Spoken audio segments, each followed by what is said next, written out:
So hello everyone, स्वागत है आप सभी लोगों का आज की इस क्लास में। और आज की इस क्लास में हम लोग स्टडी करने वाले हैं कॉन्सेप्ट ऑफ लिबर्टी को, स्वतंत्रता की अवधारणा। इसको अच्छे से हम समझेंगे। आप लोगों को कोई भी डाउट हो, कोई भी आप लोगों का प्रश्न रहे, आप साथ ही साथ प्रश्न भी पूछ सकते हैं। बहुत ही सिंपल और इजी लैंग्वेज में हम समझने की कोशिश करेंगे कॉन्सेप्ट ऑफ लिबर्टी को, ठीक है। और यहां पे मैं आपको पढ़ के नहीं बताऊंगा, कॉन्सेप्ट ऑफ लिबर्टी को रियल लाइफ एग्जाम्पल से, प्रैक्टिकली स्टोरी के माध्यम से, एग्जाम्पल के माध्यम से आपको समझाने की कोशिश करूंगा, ताकि मैक्सिमम आउटपुट आ पाए और आप लोगों का ध्यान भी ज्यादा इधर उधर ना भटके।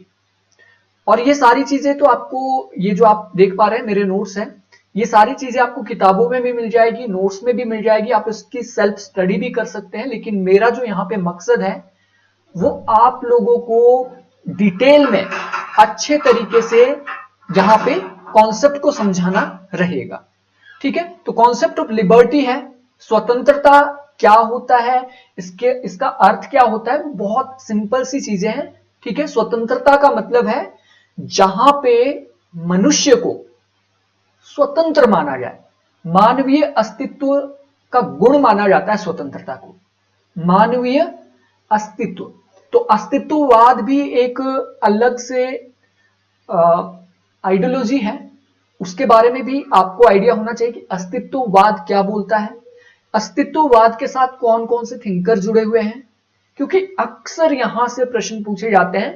तो अस्तित्ववाद क्या बोलता है? अस्तित्ववाद बोलता है कि मनुष्य स्वतंत्र पैदा होता है, मनुष्य का अपना एक अस्तित्व होता है, उसका अस्तित्व जाति के आधार पे हो सकता है, लिंग के आधार पे हो सकता है, जिस सोसाइटी में वो रह रहा है उसके आधार पे उसका अस्तित्व हो सकता है।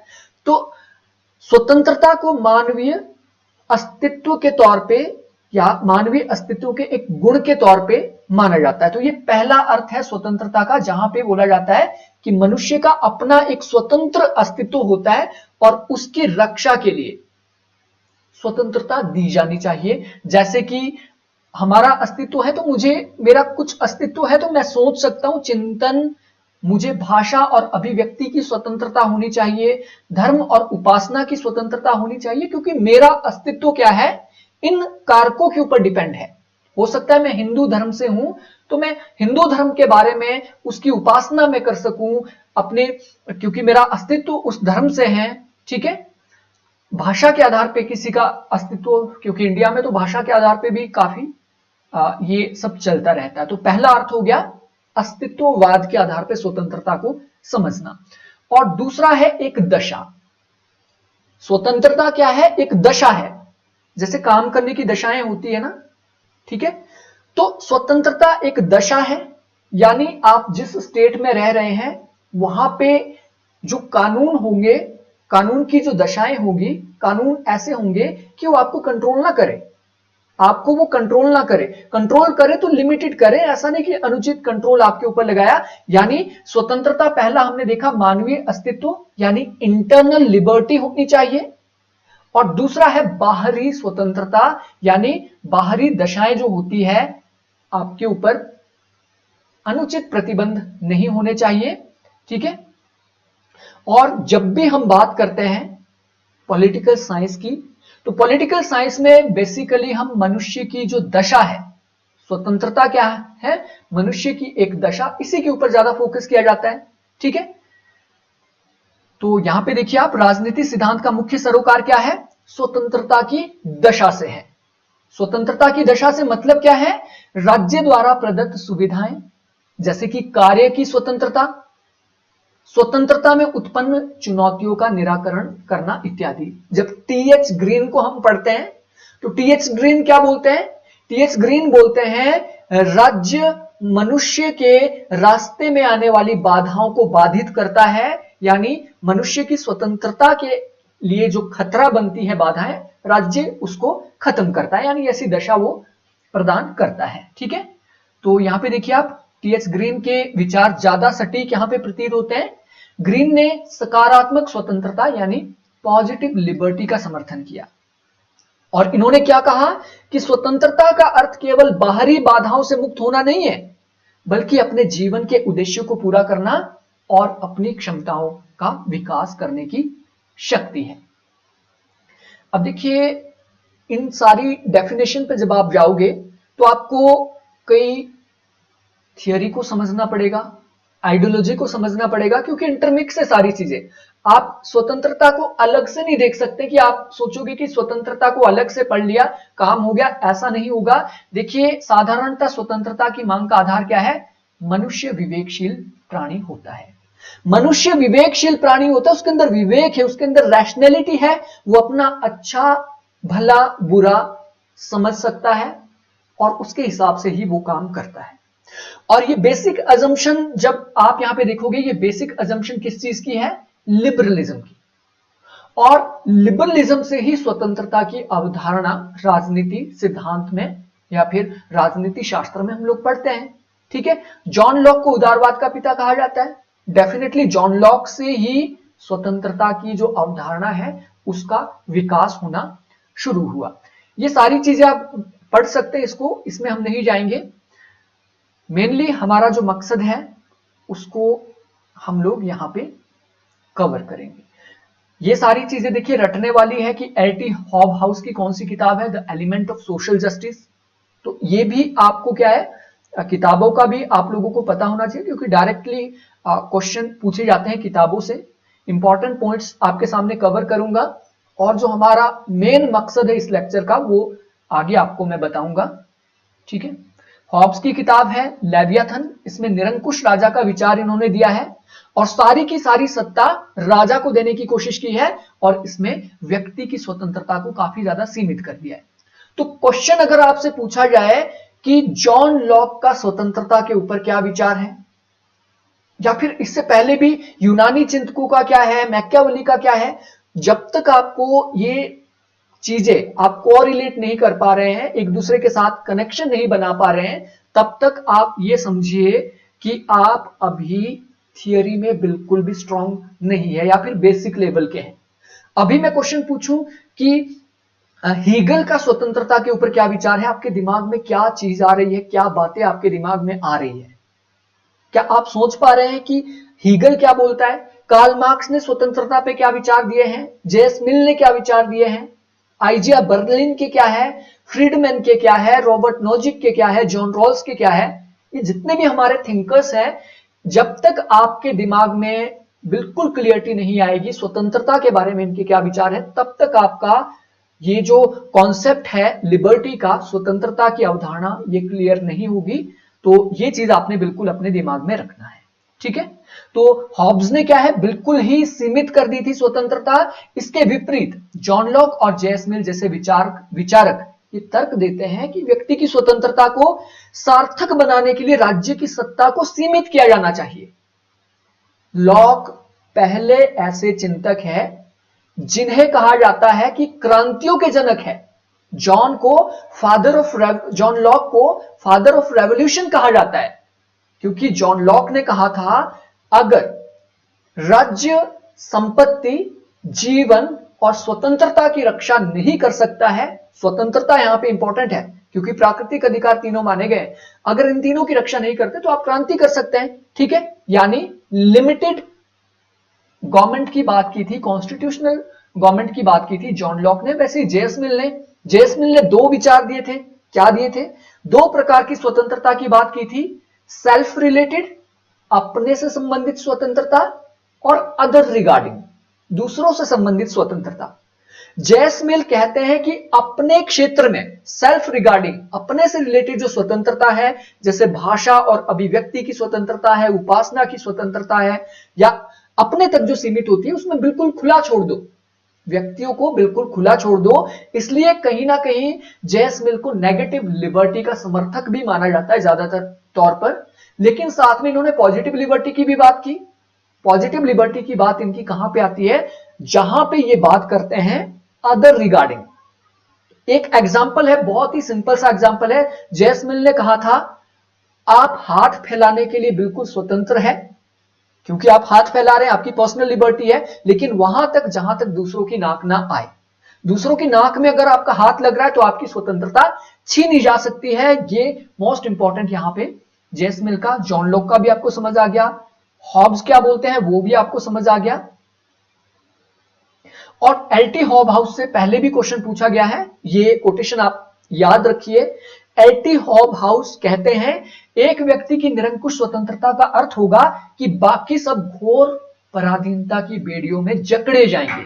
ये कोटेशन इतनी इंपॉर्टेंट है। इसका मतलब क्या है? इसका मतलब है कि LT hob house positive liberty के समर्थक है। इन्होंने कहा कि एक व्यक्ति को खुला नहीं छोड़ेंगे हम, उसके ऊपर प्रतिबंध लगाना जरूरी है, क्योंकि अगर उसके ऊपर प्रतिबंध नहीं लगाया तो दूसरों की स्वतंत्रता वो छीन लेगा। तो एलटी हॉब हाउस की ये जो कथन है ये भी इंपॉर्टेंट है। स्वतंत्रता के दो रूप है, यहां पे डेफिनेटली आप लोगों को पता है, समझ आ गया होगा नकारात्मक स्वतंत्रता क्या है और सकारात्मक स्वतंत्रता क्या है। ठीक है, दो रूप होते हैं, नेगेटिव लिबर्टी, पॉजिटिव लिबर्टी। बहुत ही शॉर्ट में यहां पे मैं बताऊंगा। नेगेटिव लिबर्टी का मतलब होता है जहां पे मनुष्य को बिल्कुल खुला छोड़ दिया जाता है, किसी भी प्रकार का प्रतिबंध नहीं है, इकोनॉमी पे प्रतिबंध नहीं है, उसके लाइफ में प्रतिबंध नहीं है, पॉलिटिक्स में किसी भी प्रकार का प्रतिबंध उसके ऊपर नहीं है। दैट्स मीन ये क्या है? Negative liberty. अगर आदमी बोले कि मुझे यहां से नीचे छलांग लगानी है, मैं मरूं या जीऊं, तुम्हें क्या है, मैं स्वतंत्र हूं, उसे कहेंगे नेगेटिव लिबर्टी। और यही बात आगे चलकर रॉबर्ट नोजिक ने की थी। रॉबर्ट नोजिक नियो लिबरलिज्म के साथ जुड़े हुए हैं। रॉबर्ट नोजिक ऐसा बात करता है कि अगर कोई इंसान मरना भी चाहे तो उसकी स्वतंत्रता, उसको मरने दो। ठीक है, कोई विकास करना चाहता है तो उसके ऊपर टैक्स मत लगाओ आप।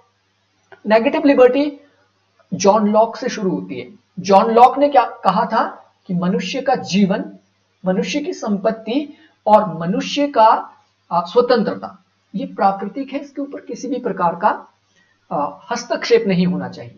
लेजर फेयर की नीति होनी चाहिए, यदभाम्य की नीति, यानी राज्य को इकोनॉमी में किसी भी प्रकार का कंट्रोल नहीं करना चाहिए, स्वतंत्र प्रतियोगिता होनी चाहिए, जो जितना विकास कर सके उसको करने दो। तो यह है नेगेटिव लिबर्टी, यानी मनुष्य को बिल्कुल खुला छोड़ दो। दूसरी होती है आपकी पॉजिटिव लिबर्टी। पॉजिटिव लिबर्टी का मतलब क्या होता है? यहां पे आपको स्वतंत्रताएं तो दी जाती है, लेकिन उसके ऊपर उचित प्रतिबंध लगाए जाते हैं। कैसे? जैसे आर्टिकल 19 में हम लोगों को स्वतंत्रता दी गई है वाक और अभिव्यक्ति की। अगर मैं यहां से हर कुछ बोलने लग जाऊं, गालियां लोगों को मारने लग जाऊं, अपशब्द बोलने लगूं, धर्म के खिलाफ बोलने लगूं कि मैं तो स्वतंत्र हूं, वो पॉसिबल नहीं है। वो पॉसिबल नहीं है। उसके ऊपर कुछ प्रतिबंध है, वो आर्टिकल 19B के अंदर आपको देखने को मिलेंगे। वैसे ही समानता का अधिकार है, लेकिन समानता के अधिकार के भी कुछ ना कुछ उसके ऊपर प्रतिबंध है। ठीक है, वैसे ही आप देखोगे आपकी जितनी भी स्वतंत्रताएं हैं उसके ऊपर आपको प्रतिबंध देखने को मिलेंगे। यानी वही वाला याद कीजिए, जैसे जेम्स मिल ने कहा था कि आप वहीं तक स्वतंत्र है जहां तक आपका हाथ दूसरों के नाक से ना लगे। जैसे दूसरों के नाक में लगेगा वैसे ही आपके ऊपर कानून काम करेगा। तो ये है आपकी पॉजिटिव लिबर्टी। ठीक है, यहां पे मेन चीजें जो है वो मैं आपको बताता चलूंगा, आप उसको नोट डाउन भी कर सकते हैं। देखिए, नकारात्मक स्वतंत्रता आप लोगों को अच्छे से समझ आ गया है, लेकिन यहां पे जो प्रश्न पूछे जाते हैं वो इंपॉर्टेंट है। या तो कोटेशन पूछी जाती है या फिर रिलेटेड थिंकर कौन कौन से हैं। देखिए यहां पे एक तो स्वतंत्रता के संदर्भ में जॉन लॉक, इन्होंने कहा था जहां विधि नहीं वहां स्वतंत्रता नहीं। यानी विधि का होना जरूरी है, राज्य का होना जरूरी है, स्टेट का होना जरूरी है। स्टेट के रूल्स जहां पे होंगे स्वतंत्रता वहीं पे हो सकती है। अगर रूल्स नहीं होंगे तो अनार्की आ जाएगी, सब लोग एक दूसरे की स्वतंत्रता छीन लेंगे। तो ये कोटेशन कई बार पूछी जा सकती है एग्जामिनेशन में, तो आपने इसको ध्यान में रखना है। जबकि हर्बर्ट स्पेंसर ने कहा था, हर्बर्ट स्पेंसर ने डार्विन के शक्तिशाली के जीवित रहने का सिद्धांत को आधार बना के स्वतंत्रता के अधिकार केवल शक्तिशाली व्यक्तियों के पास ही होंगे, ये बात की थी। और ये मोस्ट इंपॉर्टेंट चीजें हैं। देखिए हर्बर्ट स्पेंसर जो है, इन्होंने सर्वाइवल ऑफ फिटेस्ट का सिद्धांत दिया। ये डार्विन ने पहले दिया था। डार्विन जब जीवों की उत्पत्ति के बारे में बता रहे थे, डार्विन ने कहा था कि मनुष्य की या फिर जीवों की उत्पत्ति कैसे हुई? जो जीव स्ट्रांग था, जो परिस्थितियों से लड़ सकता था, क्योंकि जलवायु बहुत ड्रास्टिक चेंज हो रहे थे। पहले बहुत ठंड थी, फिर धीरे धीरे बहुत ज्यादा गर्मी बढ़ने लगी। कुछ तो ठंड में ही मर गए, कुछ लोग गर्मी के बढ़ने के कारण कुछ जीव मर गए। जिन लोगों ने सरवाइव किया या फिर जिन जीवों ने सरवाइव किया वो ही आज एग्जिस्टेंस में है। डायनासोर क्यों खत्म हुआ? क्योंकि वो वातावरण के साथ तालमेल नहीं बना पाया। यानी सर्वाइवल ऑफ फिटेस्ट का जो सिद्धांत दिया था वो डार्विन ने दिया था, उसी को आधार बनाया हर्बर्ट स्पेंसर ने। और हर्बर्ट स्पेंसर ने कहा कि शक्तिशाली व्यक्ति, उसको किसी भी स्वतंत्रता की जरूरत नहीं है, वो स्वतंत्रता अपने आप हासिल कर लेगा। ठीक है, जिसकी लाठी उसकी भैंस, इस प्रकार की बात हर्बर्ट स्पेंसर कहते हैं। ठीक है, सबसे बड़े जो समर्थक है नकारात्मक स्वतंत्रता के वो है बर्लिन। बर्लिन ने क्या कहा? अगर कोई व्यक्ति बाज की तरह नहीं उड़ सकता, वेल की तरह नहीं तैर सकता, वेल मछली होती है, बड़ी मछली, उसकी तरह नहीं तैर सकता, तो ये उसकी कमी है। अर्थात स्वतंत्रता की परिस्थितियां मनुष्य अपनी काबिलियत से पैदा कर सकता है, इसलिए राज्य स्वतंत्रता में हस्तक्षेप ना करे। अब ये बात क्यों कही? बर्लिन नियो लिबरलिज्म के साथ जुड़े हैं। 1970 के बाद इन्होंने ये विचार दिया। तो इन्होंने कहा राज्य क्या करता है? राज्य स्वतंत्रताओं को कंट्रोल करने की कोशिश करता है। कैसे? जो व्यक्ति बहुत ज्यादा कमा रहा है उसके ऊपर टैक्स लगा दिया जाता है। ठीक है, और उस टैक्स को इकट्ठा करके गरीबों में बांट दिया जाता है कि भाई गरीबों को भी कुछ राहत दी जाए। बर्लिन कहते हैं कि जो आदमी कमा नहीं सकता उसको भूखा मरने दो, जो आदमी कमा सकता है उस पर तो टैक्स मत लगाओ, वो तो इकोनॉमी में आपको फायदा दे रहा है। इस प्रकार की बात करते हैं। हालांकि वेलफेयर स्टेट में ये बातें अच्छी नहीं लगती है, लेकिन इस प्रकार की बात बर्लिन ने की है। और ये चीज इंपॉर्टेंट है, नकारात्मक स्वतंत्रता के समर्थक कौन कौन है? सबसे पहले देखिए, ये बिल्कुल याद आपने रखना है, बेंथम, उनके शिष्य हो गए जेएस मिल, ये बर्लिन नियोलिबरलिज्म के साथ जुड़े हैं। फ्रीडमैन नियोलिबरलिज्म के साथ जुड़े हैं। हायक, नॉजिक, ये नियोलिबरलिज्म के साथ जुड़े हैं। हर्बर्ट स्पेंसर बेसिकली एक सोशोलॉजिस्ट है, लेकिन क्लासिकल इकोनॉमी के साथ ये जुड़े हुए हैं। एडम स्मिथ, ये तो क्लासिकल अर्थशास्त्र जो है आपका इकोनॉमिक्स है, उसके फादर हैं Adam Smith. David Ricardo, Thomas Hobbes, David Ricardo भी पॉलिटिकल इकोनॉमी के साथ जुड़े हैं। Thomas Hobbes, John Locke, Lord Acton, Constant Michael Oakeshott, ये कुछ ऐसे चिंतक हैं जिन्होंने कहा कि मनुष्य को बिल्कुल खुला छोड़ दो, उनके ऊपर किसी भी प्रकार का टैक्स ना लगाओ। हाँ, ऐसा खुला छोड़ने की इन्होंने बात नहीं की कि कानून तोड़ दो, लेकिन इन्होंने बोला था कि जो भी व्यक्ति कमा रहा है उसके ऊपर किसी भी प्रकार का टैक्स ना लगाया जाए। ओपन कंपटीशन हो, ऐसा ना हो कि लाइसेंस राज आप ले आओ कि इतने ही आदमी प्रोडक्शन कर सकते हैं। ठीक, ऐसी बात इन्होंने कही थी। अब सकारात्मक स्वतंत्रता का क्या मतलब है? सकारात्मक स्वतंत्रता, इसको तात्विक स्वतंत्रता भी कहा जाता है। यह चीज इंपॉर्टेंट है। सब्सटेंशियल तात्विक स्वतंत्रता क्या होती है? जो तत्व होते हैं, जो पदार्थ होते हैं, जो सेवाएं होती है, जो सुविधाएं होती है, जॉब्स होती है, प्रोडक्शन होती है, इन सभी को तत्व कहा जाता है। ठीक है, इन सबको क्या कहा जाता है? तत्व कहा जाता है। और ये जो तत्व है किसी एक आदमी के पास ना चले जाए, क्योंकि नेगेटिव वाले तो कह रहे थे कि अंबानी अगर कमाना चाहता है 1000 करोड़ 100 लाख करोड़, उसको कमाने दो, उससे होगा क्या? पूंजीपति तो अमीर हो जाएगा, लेकिन जो नीचे के गरीब आदमी है वो और ज्यादा गरीब हो जाएंगे, भूखे मर जाएंगे वो लोग। इसलिए ये तात्विक स्वतंत्रता आती है। इसने कहा अगर सारा पैसा ओपन कंपटीशन के द्वारा एक पूंजीपति के हाथ में चला जाएगा, नीचे के आदमी तो मर जाएंगे, भूख से मर जाएंगे, क्योंकि पैसा तो एक जगह चला जाएगा, दूसरे आदमी क्या करेंगे? इसलिए तात्विक स्वतंत्रता यानी पॉजिटिव लिबर्टी का कॉन्सेप्ट आता है। यानी जो पदार्थ है, सुविधाएं हैं, सेवाएं हैं, नौकरी है, वो सभी व्यक्तियों के पास पहुंचना बहुत ज्यादा जरूरी होता है। साधारण शब्दों में बात करूं तो सकारात्मक स्वतंत्रता का अर्थ है आत्मनियंत्रण और आत्म विकास के लिए शक्ति और क्षमता। यानी आत्मनियंत्रण होना चाहिए, राज्य ये कंट्रोल करें कि पैसा एक जगह ना चले जाए, इसलिए वो ऐसी नीतियां बनाए ताकि छोटे मोटे उद्योग भी अपना गुजारा कर पाए। ऐसी स्थिति ना हो जाए कि बड़ी मछली छोटी मछली को खा जाए, बड़े उद्योग छोटे उद्योगों को खा जाए, उसके लिए कानून आपको बनाने पड़ेंगे। आत्म विकास यानी आत्म का मतलब क्या होता है? आत्म शब्द जो है वो व्यक्ति के लिए यूज होता है हमेशा, आत्मा के लिए नहीं है। आत्मविश्वास वाली चीज नहीं है ये। आत्म का मतलब होता है व्यक्तियों के ऊपर नियंत्रण, ठीक है। आत्म का मतलब यहां पे है व्यक्ति से मतलब है, आत्मा से नहीं है या फिर सेल्फ से नहीं है, ठीक है। आत्म विकास यानी व्यक्तियों के विकास के लिए शक्ति और क्षमता पैदा करना ताकि पूंजीपतियों के साथ गरीब लोगों का भी विकास हो पाए, ठीक है। अब यहां पे देखिए इस संदर्भ में जेएस मिल का कहना है मनुष्य केवल वहीं तक हाथ फैलाने के लिए स्वतंत्र है जहां तक दूसरों की नाक में उसका हाथ ना लगे। ये चीज मैं पहले ही आपको बता चुका हूं। अर्थात इसमें राज्य व्यक्तियों पर उचित प्रतिबंध लगा सकते हैं, जैसे मैंने अभी आर्टिकल 19 के बारे में बात की थी। और इसी के कारण क्या हुआ, कल्याणकारी राज्य का कॉन्सेप्ट आया। कल्याणकारी राज्य, पहले पूंजीपति के पास ही सारा पैसा था, अब राज्य ने बोला भाई ये नहीं चलेगा, बड़े बड़े जो उद्योग है उसका राष्ट्रीयकरण कर दिया। यानी ये जो पूरा लाख करोड़, हजार करोड़ जितना भी पैसा था एक पूंजीपति के पास था, उससे पूरा बिजनेस छीन के राष्ट्रीयकरण कर दिया कि अब तो ये सरकार इसको देखेगा। अब देखिए इमैनुअल कांट ये दार्शनिक हुए हैं। इन्होंने कहा कि स्वतंत्रता का वास्तविक अर्थ तब है जब व्यक्ति स्वनिर्धारित, सेल्फ डिटरमाइंड और नैतिक कानूनों का पालन स्वेच्छा से करे।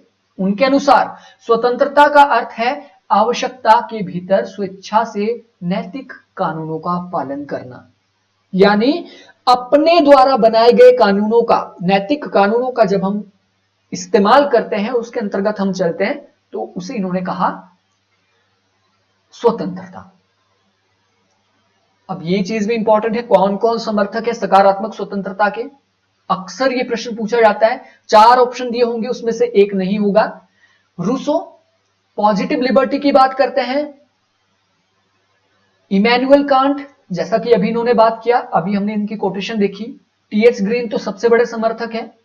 बोसांके, Barker, Harold Laski, Leo Strauss, Macpherson, Tawney, John Rawls, C B Macpherson, MacIver और एलटी हॉबहाउस। ये कुछ ऐसे चिंतक हैं जो कि बात करते हैं कि राज्य का उचित प्रतिबंध स्वतंत्रता के ऊपर होना चाहिए।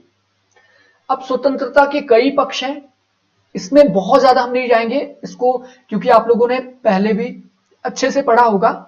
राजनीतिक स्वतंत्रता क्या होता है? राजनीतिक स्वतंत्रता बहुत सिंपल है, यानी आपको चुनाव लड़ने का अधिकार होना चाहिए, वोट देने का अधिकार होना चाहिए, अपने प्रतिनिधि चुनने का अधिकार होना चाहिए, ठीक है, संगठन बनाने का अधिकार होना चाहिए, अभिव्यक्ति का अधिकार होना चाहिए। तो वो होता है आपका राजनीतिक स्वतंत्रता।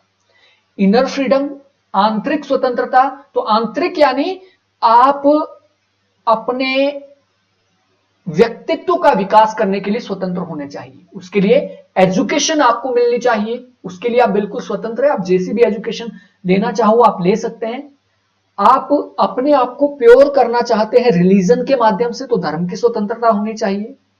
आप अपनी बात को एक्सप्लेन करना चाहते हैं भाषा के माध्यम से, तो आपको भाषा और अभिव्यक्ति की स्वतंत्रता होनी चाहिए। यह आंतरिक स्वतंत्रता है, अपने आप को स्वयं निर्देशित करना अपने हिसाब से, तो इंटरनल स्वतंत्रता है। और ग्रीन इस प्रकार की स्वतंत्रता के प्रमुख समर्थक है। उसके बाद आते हैं आपके जेएस मिल।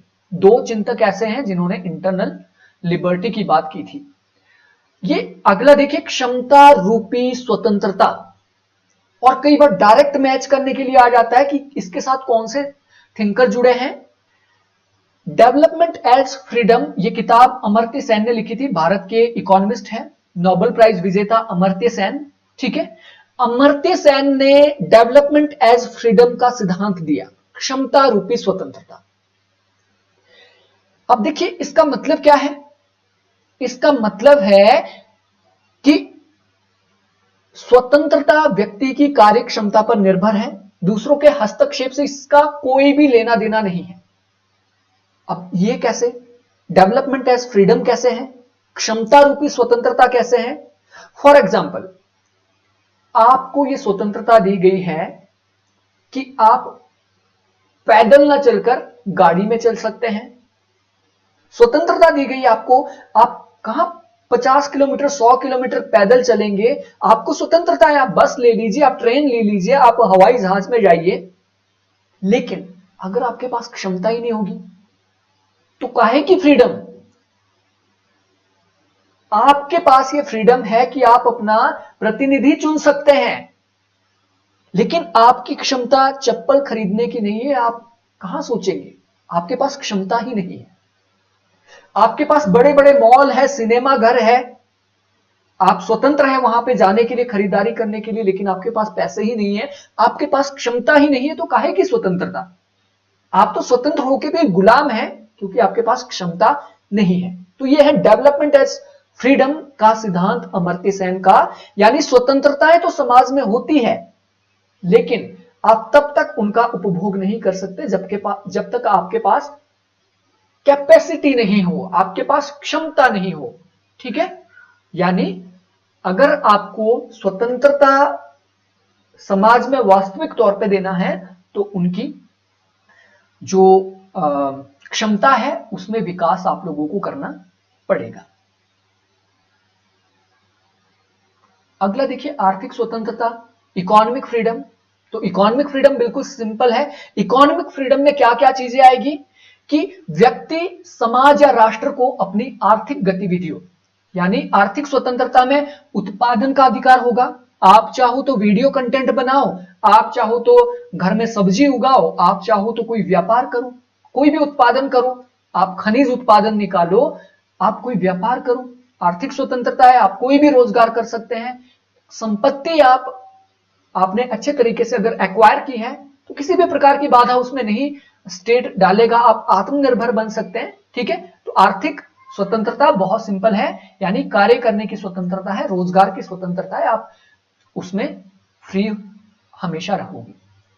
सोशल फ्रीडम, सामाजिक स्वतंत्रता, आप जिस सोसाइटी में रह रहे हैं, आप जिस समाज में रह रहे हैं, वहां पे रास्ते पे चलने की स्वतंत्रता होनी चाहिए। किसी भी भेदभाव के, जातिवाद के, धर्म के, सांप्रदायिकता के बिना आप लोग सोसाइटी में रह सकते हैं, तो वो स्वतंत्रता है। ठीक है, किसी भी प्रकार का भेदभाव नहीं होना चाहिए, दबाव नहीं होना चाहिए, किसी बाधा के बिना जब आप जीवन जीते हैं तो वो सामाजिक स्वतंत्रता कहलाती है। सिविल लिबर्टी, इसके ऊपर तो एक पूरा लेक्चर बन सकता है। नागरिक स्वतंत्रता है। सिविल लिबर्टी यानी आप एक नागरिक हैं। नागरिक स्वतंत्रता मतलब सिविल लिबर्टी, आप एक सिटीजन हैं, आप एक नागरिक हैं। नागरिक होने के नाते जो आपको स्वतंत्रताएं दी जाती है उसे कहा जाता है सिविल लिबर्टी। एक विदेशी को वो सुविधाएं या स्वतंत्रता नहीं होती है। एक विदेशी बोले कि मुझे इंडिया में धर्म की स्वतंत्रता दो, तो उसको नहीं दी जा सकती, क्योंकि नागरिक स्वतंत्रता का भाग है। एक विदेशी बोले कि मुझे इंडिया में धर्म की स्वतंत्रता दो, यानी धर्म जो आर्टिकल 28, 29 या फिर माइनॉरिटी वाली स्वतंत्रता मांगने लग जाए, वो नहीं दी जा सकती, क्योंकि नागरिक स्वतंत्रता है। ठीक है, तो नागरिक स्वतंत्रता में कई प्रकार की स्वतंत्रता है, जैसे जीवन की स्वतंत्रता हो गई, जीवन जीने की, समानता की, कई सारी जितनी भी आपकी आर्टिकल 14 से लेके आर्टिकल 35 तक आप स्वतंत्रताएं या फिर आप अधिकार देखते हैं, वो कहीं ना कहीं नागरिक स्वतंत्रता के तहत ही आते हैं। इसमें अर्नेस्ट बार्कर की जो किताब है इंपॉर्टेंट है, ये है principle of social and political theory. 1951 में इन्होंने ये किताब लिखी है और इसमें नागरिक स्वतंत्रता के 3 आयाम बताए हैं। नागरिक स्वतंत्रता के 3 आयाम, दैहिक स्वतंत्रता जो कि हमें आर्टिकल 21 के तहत मिल रही है। दैहिक यानी मुझे अपने जीवन का अधिकार है। बौद्धिक स्वतंत्रता जो कि हम लोगों को आर्टिकल 19 के तहत मिल रही है। ठीक है, व्यवहारिक स्वतंत्रता जो व्यवहार में हम लोगों को स्वतंत्रताएं मिलती है, कैसे व्यापार की स्वतंत्रता मिलती है, धर्म की स्वतंत्रता, कई प्रकार की स्वतंत्रताएं जो आपको मिलती है। ठीक है, तो ये 3 प्रकार की स्वतंत्रताएं अर्नेस्ट बार्कर ने बताई है। इसको आप डिटेल में आप चाहो तो आप इसको पढ़ सकते हैं। ठीक है, वॉल्टर फ्रीडमैन की किताब है लीगल थियरी 1967। कुछ किताबें हैं वो आपको बार बार देखिए, आप सोचोगे कि एक बार मैंने वीडियो देख ली या फिर नोट्स देख लिए या फिर किताब देख ली आपको याद हो जाएगा, ये पॉसिबल नहीं है। बार बार आपको रिवीजन इसका करना पड़ेगा, तभी ये आप कर पाओगे। अब हम चल रहे हैं अपने मुख्य मकसद के ऊपर, जहां से हमारा ये पॉलिटिकल थियरी का जो कॉन्सेप्ट है लिबर्टी, ये क्लियर होगा। क्योंकि अलग अलग चिंतक हैं, उनके विचार आप लोगों को पता होने चाहिए। जब तक आपको थिंकर्स के विचार पता नहीं है, तब तक सारा गेम, सारा खेल अधूरा है। अब स्वतंत्रता पर हेयक के क्या विचार हैं? हेयक ने स्वतंत्रता के ऊपर क्या बात की? थोड़ा थोड़ा प्रेशर डालिए, डेफिनेटली आपने पहले पढ़ा होगा। क्या विचार थे? पहली चीज तो आपको पता होना चाहिए, जो F.A. हेयक है ये नव उदारवादी चिंतक है। और जैसे ही आपको ये चीज पता लगी कि ये नव उदारवादी चिंतक है, तो आपको पता होना चाहिए नव उदारवाद की बेसिक अजम्पशन क्या है।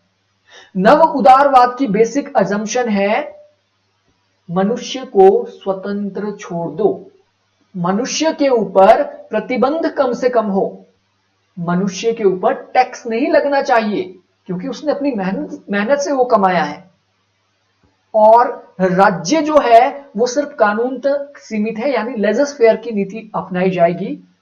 राज्य का काम केवल और केवल कानून बनाना है, बाकी कल्याणकारी कार्य राज्य का काम नहीं है। ऐसी कुछ बेसिक अजम्पशन है, ठीक है।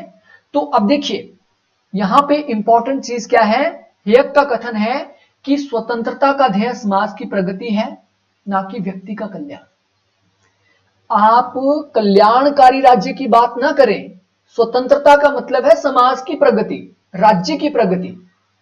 तो अगर एक अंबानी को आपने स्वतंत्रता दे दी और उसने अपनी मेहनत से 1000 करोड़ की इकोनॉमी में योगदान दिया है, तो डेफिनेटली समाज का फायदा हो रहा है। हो सकता है अंबानी की वजह से 1000 लोग बेरोजगार हो गए हैं, या फिर 1000 लोगों का पैसा एक आदमी के पास चला गया है, लेकिन ये 1000 लोग काबिल ही नहीं थे उस पैसे को कमाने के, ठीक है, जो एक अंबानी ने कर दिया। इसलिए अंबानी को खुला छोड़ दो, कल्याणकारी काम राज्य का नहीं है, ऐसी बात ये करते हैं। अतः हेयक ने समान वितरण में विश्वास नहीं करते। समान वितरण का मतलब क्या है कि अगर 1000 रुपए है और 10 आदमी है तो 100 रुपए सभी में बांट दो, ऐसा विश्वास वो नहीं करते हैं। जो आदमी जितना काबिल होगा उस आदमी को जितना वो कमा सकता है उतना उसको कमाने दो। एक आदमी अगर भूखा मर रहा है तो उसकी कमजोरी है, ठीक है, इसमें राज्य कुछ नहीं करेगा, ऐसी बात इन्होंने की है। उसके बाद देखिए ये मोटी मोटी, अब देखिए इनकी किताब भी है, कई किताबें हैं, वो आगे हम इनकी देखेंगे। जो लिबर्टी के ऊपर इन्होंने लिखी है, मिल्टन फ्रीडमैन। और फ्रीडमैन ने भी सेम F.A. हेयक की तरह बात की।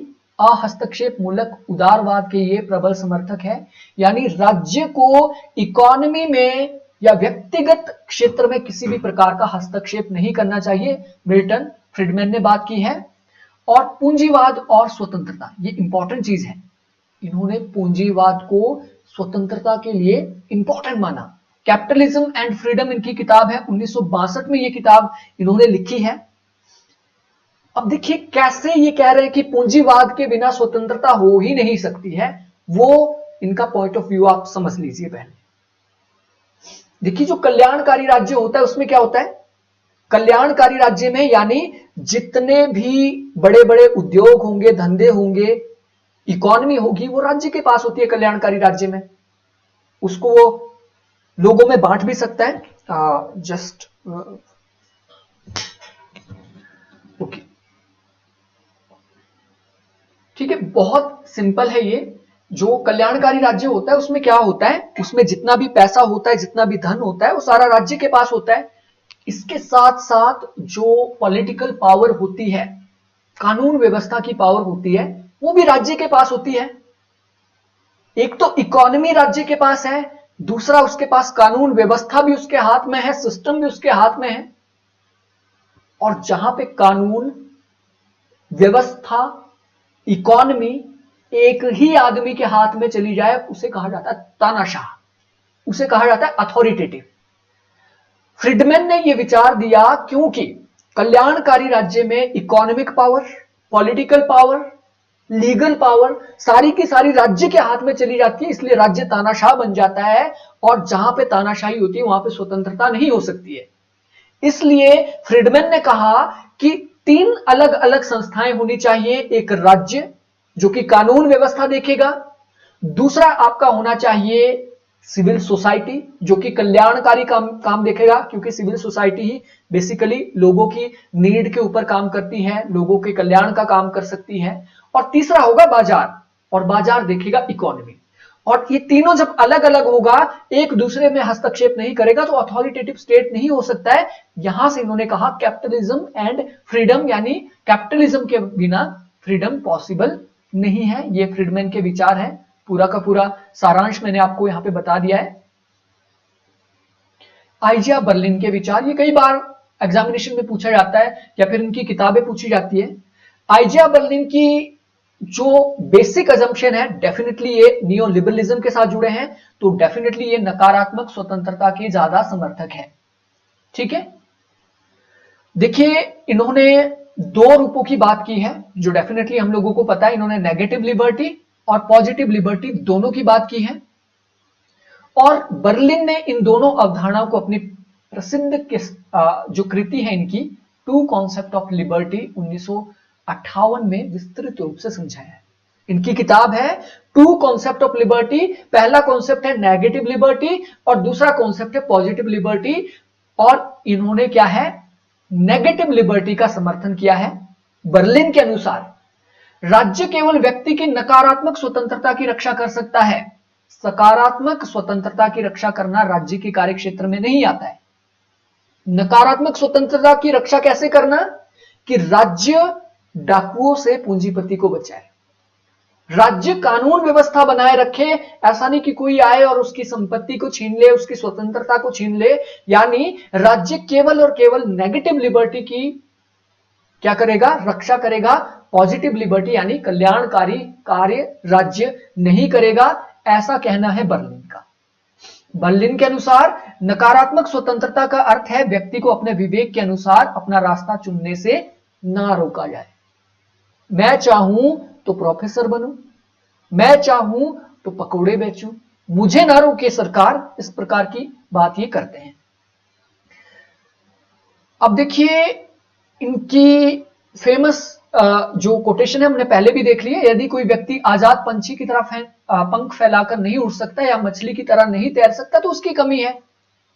ऐसे हालात में वह शिकायत नहीं कर सकता कि उसे राजनीतिक स्वतंत्रता से वंचित किया जा रहा है, अर्थात अपनी आकांक्षाएं पूरी कर पाने की क्षमता या अक्षमता व्यक्ति का अपना मामला है, राज्य से इसका कोई सरोकार नहीं है। और बर्लिन ने सत्तावाद का खंडन किया है और उदारवादी व्यक्तिवादी सिद्धांत को आगे बढ़ाया। बहुत सिंपल है, अगर कोई आदमी दिन का 100 रुपए कमा रहा है और महीने का वो 3000 रुपए कमा रहा है, उसका गुजारा नहीं हो पा रहा है, वो अपना घर भी नहीं बना पा रहा है, तो बर्लिन के अनुसार ये उस आदमी की कमी है कि 100 रुपए कमा रहा है। क्यों कृषि में पड़ा है, क्यों वो नगदी फसलें नहीं लगा रहा है, क्यों वो ऐसी कैश क्रॉप नहीं लगा रहा है जिससे उसको ज्यादा मुनाफा होगा, उसकी कमी है। राज्य क्यों सब्सिडी दे रहा है, राज्य क्यों उसके लिए होम लोन आवास योजना दे रहा है।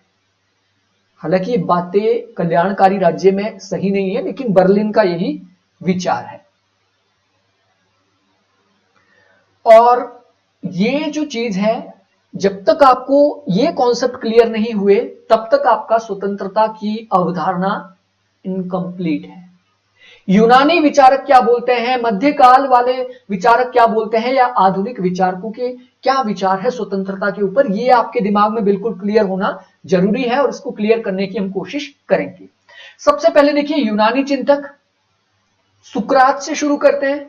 सुकरात ने कहा था कि मैं तुम्हारी तानाशाही के आगे घुटने नहीं टेकूंगा, मुझे अपनी स्वतंत्रता प्यारी है और इस स्वतंत्रता के लिए अगर विष का प्याला मुझे पीना भी पड़े तो पी लूंगा, और उन्होंने पी लिया।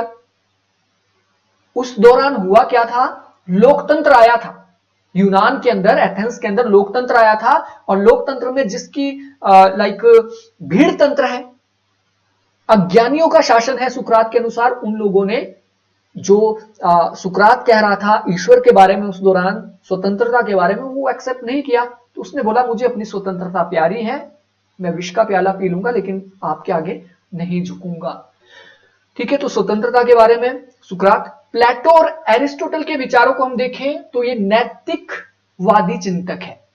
नैतिकवादी यानी इन्होंने क्या बात की इन्होंने मॉरलिटी की बात की, इन्होंने राज्य के ऊपर अपने विचार दिए हैं, स्वतंत्रता के ऊपर इनके विचार आपको देखने को नहीं मिलेंगे, इसलिए स्वतंत्रता के ऊपर इनसे क्वेश्चन आते भी नहीं है। मध्यकाल की जब हम बात करते हैं तो मध्ययुगीन जो आपका चिंतक है मुख्य रूप से धार्मिक परिप्रेक्ष्य से हम देखते हैं। भारत की अगर हम बात करें तो मध्यकाल में इस्लाम आया, 1526 में बाबर ने आक्रमण किया, उसके बाद लगभग 1857 तक मुगल काल रहा, उसके बाद हम लोग गुलाम हो गए। 1857 के बाद हम लोग ब्रिटिश गुलाम माने जाते हैं। 1857 की क्रांति के बाद 1858 में जब ताज का शासन आया, 1858 से लेकर 1947 तक हम अंग्रेजों के गुलाम थे, उससे पहले तो ब्रिटिश शासन ब्रिटिश ईस्ट इंडिया कंपनी का शासन था, लेकिन हम लोग गुलाम नहीं थे। ठीक है, तो देखिए मध्ययुगीन चिंतन की जब हम बात करते हैं, स्वतंत्रता वहां पे नाम मात्र थी। ईश्वर को सर्वोच्च माना गया था और ईश्वर के कानून के खिलाफ कोई आदमी नहीं जा सकता था, शरीयत के खिलाफ इंडिया में नहीं जा सकता था कोई, यूरोप के अंदर चर्च के नियम के खिलाफ कोई नहीं जा सकता था। यानी स्वतंत्रता वो है जो ईश्वर द्वारा प्राकृतिक रूप से आपको दी गई है, ईश्वर के बाहर कोई भी स्वतंत्रता नहीं है। ये मध्यकाल की बात मैं कर रहा हूं, इसमें सेंट थॉमस एक्विनास और उनसे पहले ऑगस्टाइन आते हैं। ठीक है, ऑगस्टाइन आते हैं और इन दोनों ने क्या कहा था, ईश्वर के कानून के अनुसार जीना ही स्वतंत्रता है, ईश्वर के कानून के अनुसार ही जीना स्वतंत्रता है। उदारवाद को हमने अच्छे से देख लिया है। लिबर्टी का जो कॉन्सेप्ट शुरू होता है जॉन लॉक से शुरू होता है, उदारवाद से शुरू होता है। उदारवाद के 3 स्टेजेस है, तीनों स्टेजेस हम लोगों ने देख लिया है। शास्त्रीय उदारवाद 17वीं 18वीं शताब्दी में विकसित हुआ और स्वतंत्रता को व्यक्तिगत अधिकारों और बाहरी हस्तक्षेप की अनुपस्थिति के रूप में देखा। यानी स्वतंत्रता क्या है, बिल्कुल खुला छोड़ दो, बाहर से कोई हस्तक्षेप नहीं होना चाहिए इकोनॉमी में, व्यक्ति में। और इसके जो समर्थक भी हमने देख लिया, जॉन लॉक, एडम स्मिथ, इन्होंने कहा कि स्वतंत्रता को बाहरी बाधाओं जैसे कि राज्य के हस्तक्षेप से मुक्ति के रूप में देखा जाए। और एडम स्मिथ ने अदृश्य हाथ, और यह भी क्वेश्चन पूछा जा सकता है कि एडम स्मिथ के अनुसार इनविजिबल हैंड क्या है, अदृश्य हाथ क्या है। यानी अदृश्य हाथ है बाजार, डिमांड एंड सपोर्ट। इकोनॉमी कहां से चलेगी, अदृश्य हाथ से चलेगी। यानी जितनी डिमांड आएगी उतने ही प्रोडक्ट बनेंगे और बाजार उससे चलेगा। यानी इन्होंने स्वतंत्र बाजार की बात की थी। 19वीं और 20वीं शताब्दी की जब हम बात करते हैं तो यहां पे आपको देखने को मिलता है टीएच ग्रीन के विचार। और टीएच ग्रीन ने कहा कि सच्ची स्वतंत्रता तब है जब व्यक्ति अपने और समाज के कल्याण के लिए काम कर सके। उसके बाद आता है आपका नव उदारवाद। नव उदारवाद आता है आपका 20वीं शताब्दी के उत्तरार्ध, यानी 1970 में ये इंग्लैंड और अमेरिका में शुरू हुआ। थेचरवाद और रीगनवाद इसको कहा जाता है। ठीक है, मार्गरेट थेचर इंग्लैंड और रोनाल्ड रीगन आपके अमेरिका के उस दौरान राष्ट्रपति और प्रधानमंत्री ये ऐसे रहे हैं। ठीक है, मार्गरेट थैचर जो थी वो प्रधानमंत्री थी ब्रिटेन की, रीगन अमेरिका के राष्ट्रपति। तो इसमें देखिए, इसमें आपके विचारक हायक, F.A. हायक हमने देख लिया है, मिल्टन फ्रीडमैन हमने देख लिए हैं, और रॉबर्ट नॉजिक हमने अभी उनके बारे में नहीं पढ़ा, आगे उनको हम डिटेल में पढ़ेंगे। तो ये कुछ विचारक हैं। उसके बाद मार्क्सवाद। कार्ल मार्क्स के क्या विचार है स्वतंत्रता के ऊपर, क्या आप सोच पा रहे हैं कार्ल मार्क्स ने स्वतंत्रता के बारे में क्या बात की। देखिए, कार्ल मार्क्स स्वतंत्रता की अपेक्षा समानता के ऊपर ज्यादा फोकस करते हैं। लिबरलिज्म जो है वो लिबर्टी पर आधारित है और कॉम्युनिज्म इक्वालिटी पर आधारित है। जहां पे लिबरलिज्म समानता की बात, लिबरलिज्म जहां पे स्वतंत्रता की बात कर रहा था, मनुष्य को स्वतंत्र छोड़ दो, ओपन कंपटीशन होना चाहिए, उसके विपरीत कम्युनिज्म ने कहा, साम्यवाद ने कहा कि मनुष्य को समान स्वतंत्रताएं दी जानी चाहिए। मनुष्य को मनुष्य का शोषण नहीं होना चाहिए, ऐसी बात कार्ल मार्क्स ने की। तो यहां पे देखिए, वर्तमान स्वतंत्रता के आलोचक ये रहे हैं, क्योंकि जो उस दौरान स्वतंत्रता थी, मजदूरों को 16-16 घंटे भी काम करवाया जा रहा है और उन्हें वेतन 2 टाइम की रोटी खाने के लिए दिया जा रहा है। ऐसी स्वतंत्रताएं थी उस दौरान, इसलिए मजदूरों का शोषण हो रहा था। तो इसकी आलोचना की और समानता पर मार्क्सिज्म ने बल दिया। कार्ल मार्क्स और फ्रेडरिक एंजल के विचारों के अनुसार स्वतंत्रता का वास्तविक अर्थ सामाजिक और आर्थिक असमानताओं से मुक्ति है। सामाजिक और आर्थिक असमानताओं से मुक्ति जब तक नहीं मिलेगी तब तक स्वतंत्रता पॉसिबल नहीं है। और उन्होंने कहा स्वतंत्रता केवल साम्यवाद में ही संभव है, इसमें सभी व्यक्ति समान है और किसी का भी शोषण यहां पे नहीं होता। आदर्शवाद क्या बोलता है? आदर्शवाद का मतलब क्या है? जो आइडियलिस्टिक बातें करता है। आदर्श सोसाइटी होनी चाहिए, ये होना चाहिए, वो होना चाहिए, लड़ना नहीं चाहिए, झगड़ना नहीं चाहिए, वो आदर्शवादी है। जैसे कि गांधी है, आदर्शवादी उनके विचार हैं। तो आदर्शवाद में हीगल के विचार इंपॉर्टेंट यहां पे माने जाते हैं। हीगल पहले ऐसे आदर्शवादी हुए। आदर्शवादी ने क्यों कहा जाता है? क्योंकि इन्होंने कहा कि पृथ्वी पर ईश्वर का अवतार है राज्य, यानी राज्य सर्वोच्च है, इसलिए व्यक्तियों को राज्य के खिलाफ जाने की आजादी नहीं है, व्यक्तियों को क्रांति की आजादी नहीं है, व्यक्तियों को स्वतंत्रता केवल वही है जो राज्य देगा, क्योंकि राज्य ईश्वर है। तो राज्य अनुचित तो उनके ऊपर प्रतिबंध नहीं लगाएगा, यानी राज्य जो भी प्रतिबंध लगाता है उसे एक्सेप्ट कर लो आप लोग, क्योंकि राज्य तो भगवान का अवतार है। अब भगवान से ऊपर तो आप नहीं जा सकते हैं। तो कहीं ना कहीं आप देखते हैं हीगल की जो स्वतंत्रता है ये व्यक्ति को स्वतंत्रता ना देकर राज्य को स्वतंत्रता देता है, और कहीं ना कहीं ये फासीवाद का जनक भी इसी कारण हीगल को माना जाता है। ठीक है। और आदर्शवादी जो दृष्टिकोण है स्वतंत्रता का, ये नैतिक मापदंडों पर आधारित है, आध्यात्मिक और सामाजिक आदर्शों के साथ ये स्वतंत्रता को जोड़ता है। महात्मा गांधी डेफिनेटली ये भी आदर्शवादी स्वतंत्रता के समर्थक है। उसके बाद फासीवाद तो बिल्कुल क्लियर है। फासीवाद मुसोलिनी ने शुरू किया, हिटलर ने उसको आगे बढ़ाया। तो फासीवाद क्या बोलता है? फासीवाद स्वतंत्रता के संबंध में बात करता है कि राज्य बिल्कुल स्वतंत्र है, राज्य से ऊपर कोई व्यक्ति नहीं जा सकता है, राज्य सेल्फ सफिशिएंट है, सेल्फ सफिशिएंट इकोनॉमी की बात की जाती है, सेम वैसे ही जैसे कि हीगल के बारे में हमने अभी देखा। और हीगल को इसीलिए प्रणेता कहा जाता है फासीवाद का। ठीक है। तो ये विचारधारा सामूहिकता की बात करता है, राष्ट्रीयता की, यानी राष्ट्रवाद। जैसे आप देखते हैं हिटलर ने राष्ट्रवाद लाया था कि आर्यन नेशनलिज्म बेस्ट है और यहूदी बेड़ागर्क हमारा कर रहे हैं, इसलिए यहूदियों को चैम्बर में डाल दो। ठीक है, ऐसी बात ये करते हैं। तो फासीवाद व्यक्तिगत स्वतंत्रता को अनुशासनहीनता और अराजकता का स्रोत मानता है।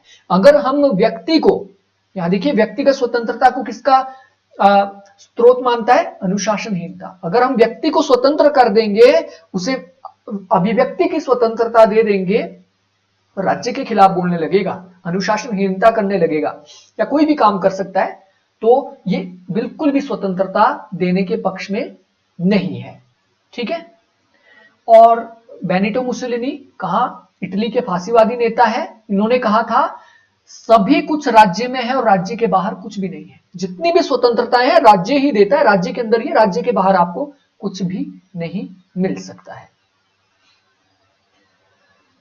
तो हम कह सकते हैं कि जो फासीवाद है वो स्वतंत्रता का शत्रु है। अगला आ जाता है आपका राष्ट्रवाद। राष्ट्रवाद स्वतंत्रता के बारे में क्या बात करता है? देखिए, इसमें स्वतंत्रता जनमत के अधीन होती है। राष्ट्रवाद इंडिया में है, अगर आप नेशन के खिलाफ बोलते हैं, हालांकि आप सही भी बोल रहे हैं, तो आपको वो स्वतंत्रताएं नहीं दी जाती। अगर आप बोलो कि पाकिस्तान ने जो एक्शन लिया वो सही था और भारत ने गलत किया, आपको तुरंत देशद्रोही बोल के अंदर डाल दिया जाएगा। अगर आप कहते हो कि भारत ने जो सर्जिकल स्ट्राइक की वो बहुत ही गलत किया, वो मानवता के खिलाफ था, लोग मारे गए वहां पे, तो नेशनलिज्म में जो स्वतंत्रता है आपको वो नहीं मिलती है नेशन के खिलाफ। आपको नेशन के खिलाफ बिल्कुल भी स्वतंत्रता नहीं मिलती है। इसको आप अच्छे से देख सकते हैं। अगर आप चाहो तो इसको डिटेल में पढ़ सकते हैं, लेकिन राष्ट्रवाद का मतलब क्या है? राष्ट्रवाद में आपको नेशन से ऊपर स्वतंत्रता नहीं मिलेगी, नेशन के अंदर ही मिलेगी आपको स्वतंत्रता। और कहीं ना कहीं फासीवाद का आधार नेशनलिज्म को भी माना जाता है स्वतंत्रता के संदर्भ में। अब समुदायवाद, कम्युनिटेरियनिज्म, स्वतंत्रता और कम्युनिटेरियनिज्म के बीच एक गहरा संबंध है जो व्यक्ति समुदाय के आपसी संतुलन पर आधारित है। बहुत सिंपल है, स्वतंत्रता आपको केवल उतनी दी जाएगी जितनी की समूह के लिए, समुदाय के लिए आवश्यक है। आपको ऐसी स्वतंत्रता नहीं दी जा सकती है जो कि समुदाय के खिलाफ हो। बहुत सिंपल है, यानी मनुष्य को जो भी स्वतंत्रताएं मिलती है वो समुदाय के अंदर मिलती है, समुदाय के बाहर कोई भी स्वतंत्रता नहीं है। इस तरह की बात करते हैं समुदायवादी चिंतक। ठीक है, अर्थात यह व्यक्तिगत स्वतंत्रता के स्थान पर सामुदायिक स्वतंत्रता पर बल देता है कि व्यक्तिगत स्वतंत्रता कुछ नहीं होती है, व्यक्ति को जो स्वतंत्रता मिलती है वो समुदाय के अंदर ही मिलती है। और माइकल सैंडल का यहां पे तर्क है, ये कुछ आपको पता होना चाहिए। माइकल सैंडल हो गया, चार्ल्स टेलर हो गया, या फिर आपका माइकल वॉलजार हो गया, ये समुदायवादी चिंतक है, इनकी किताबें भी अक्सर पूछी जाती है। ठीक है, इसको तो हम आगे डिटेल में चलो पढ़ेंगे। माइकल सैंडल ने कहा कि स्वतंत्रता को केवल व्यक्तिगत अधिकारों के रूप में परिभाषित नहीं किया जा सकता है। व्यक्ति के निर्णय और विकल्प समाज के नैतिक ढांचे से प्रभावित होते हैं। यानी स्वतंत्रता केवल एक व्यक्ति तक सीमित नहीं है, क्योंकि व्यक्ति पूरे समाज को प्रभावित करता है। यानी आपको जो भी स्वतंत्रता मिलेगी वो समाज में रहकर ही मिलेगी। और चार्ल्स टेलर ने स्वतंत्रता को सकारात्मक स्वतंत्रता के रूप में देखा, यानी जहां व्यक्ति को यह समझने की आवश्यकता होती है कि उसके कार्य सामुदायिक जीवन को कैसे प्रभावित करते हैं। ठीक है, बिल्कुल वही है कि आपकी जो स्वतंत्रता है समुदाय को अगर प्रभावित कर रही है नेगेटिवली, तो आपकी स्वतंत्रता छीनी जा सकती है। अगली विचारधारा है आपकी रूढ़िवाद। अब रूढ़िवाद के प्रमुख समर्थकों को अगर आपको याद करना पड़े तो क्या आप कर पा रहे हैं कि रूढ़िवाद के साथ कौन कौन चिंतक जुड़ा है? फादर ऑफ कंजर्वेटिज्म, क्या आप याद कर पा रहे हैं? यह है एडमंड बर्क। एडमंड बर्क को कहा जाता है फादर ऑफ कंजर्वेटिज्म, रूढ़िवाद का पिता। वैसे ही आपका माइकल ऑक्सफोर्ड हो गया। ये कुछ ऐसे विचारक हैं जो रूढ़िवाद के ऊपर अपने विचार देते हैं। अब यहां पे देखिए, रूढ़िवाद और स्वतंत्रता के बीच जटिल और विरोधाभासी संबंध है। रूढ़िवाद एक ऐसी विचारधारा है जो परंपरा, सामाजिक स्थिरता और सांस्कृतिक निरंतरता पर जोर देती है। यह स्वतंत्रता को स्वीकार करता है, लेकिन इसे अनियंत्रित और व्यक्तिवादी रूप में देखने के बजाय सामाजिक संरचना और परंपराओं के संदर्भ में देखता है। अब रूढ़िवाद क्या बोलता है? यह परंपरा की बात करता है।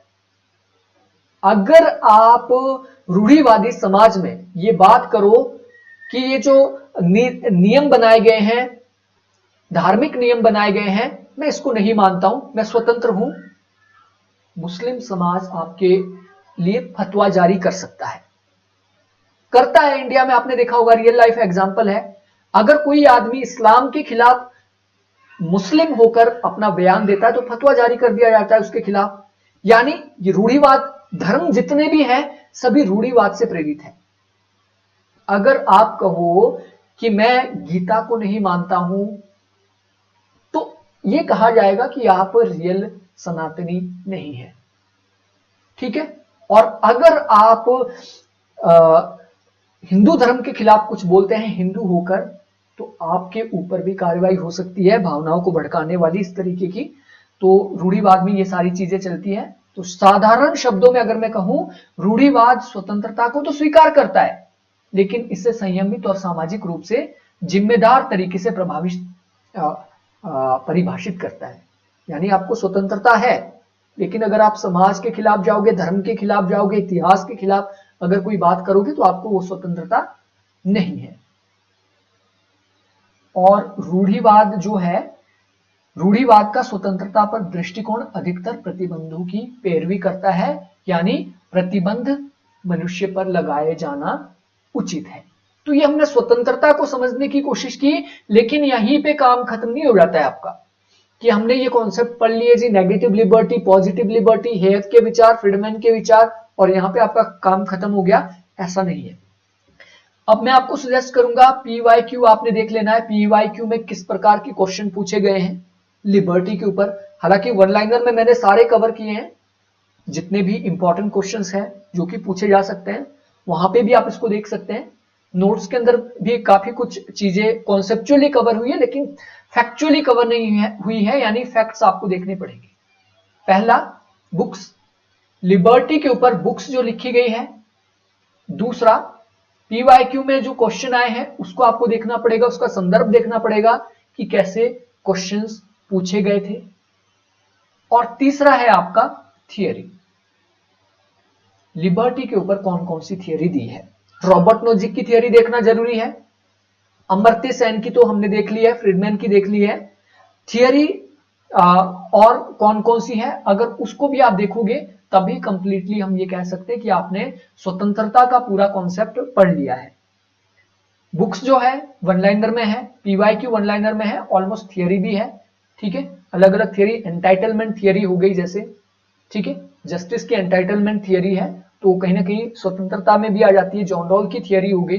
वो सारी थियरीज आपको देखनी पड़ेगी, जो कि हम आगे डेफिनेटली आगे भी हम देखेंगे। तो ये लेक्चर था, हालांकि थोड़ा सा बड़ा हो गया, लेकिन ऑलमोस्ट मैं ये कह सकता हूं कि हमने स्वतंत्रता को अच्छे से समझ लिया है। अभी आपका कोई क्वेश्चन बनता है कमेंट बॉक्स में जरूर लिखें। आपको ये कोर्स अच्छा लगा तो आप लोग इसको दोस्तों के साथ शेयर कर सकते हैं, लाइक जरूर कर लें क्योंकि हमारा भी इससे मनोबल बढ़ता है। So thank you friends, thanks for watching.